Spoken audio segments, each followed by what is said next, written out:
Friday happening. காலையிலே chicken குழம்பு வைக்கலான்னு பிளானு. பட் வந்து கொஞ்சம் லேட் ஆகிடுச்சதால் ஹஸ்பண்ட்க்கு தோசையும் தேங்காய் சட்னியும் வந்து ரெடி பண்ணி கொடுத்துட்டேன். தேங்காய் சட்னி நானும் கிட்ஸும் சாப்பிட மாட்டோம். ஹஸ்பண்ட்க்கு மட்டும்தான் ரெடி பண்ணி கொடுப்பேன்.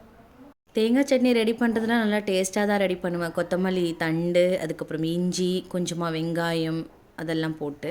பட் அது என்னவோ தெரியல, இட்லி தோசைக்கு எனக்கு சுத்தமாக சாப்பிட பிடிக்காது. சப்பாத்தி கூட ஓகே தான். எங்கள் வீட்டு பாஸ்க்கு தோசையில் ஓட்டை வரணும், ஓட்டை வரலன்னா தோசையே பிடிக்காதுன்னுவாங்க. சம்டைம்ஸ் வரும், சம்டைம்ஸ் வராது. எனக்கு தான் தெரியும் நான் அதுக்கு எவ்வளோ கஷ்டப்படுறேன் அப்படின்ட்டு. ஒரு கிளம்புறதுக்குள்ளே ரெடி பண்ணினோமேன்னு தான் குயிக்காக வந்து தேங்காய் சட்னி ரெடி பண்ணி கொடுத்தேன். பட் கறி குழம்பு வைக்கிற வரைக்குமே பாஸ் இங்கே தான் இருந்தாங்க. இன்றைக்கி லேட்டாக தான் கிளம்புனாங்க. குட்டீஸோட லஞ்ச் பாக்ஸ்க்கு லெமன் ரைஸ் தான் ரெடி பண்ணியிருந்தா. ரொம்ப நாள் ஆச்சு ரெடி பண்ண மாதிரி.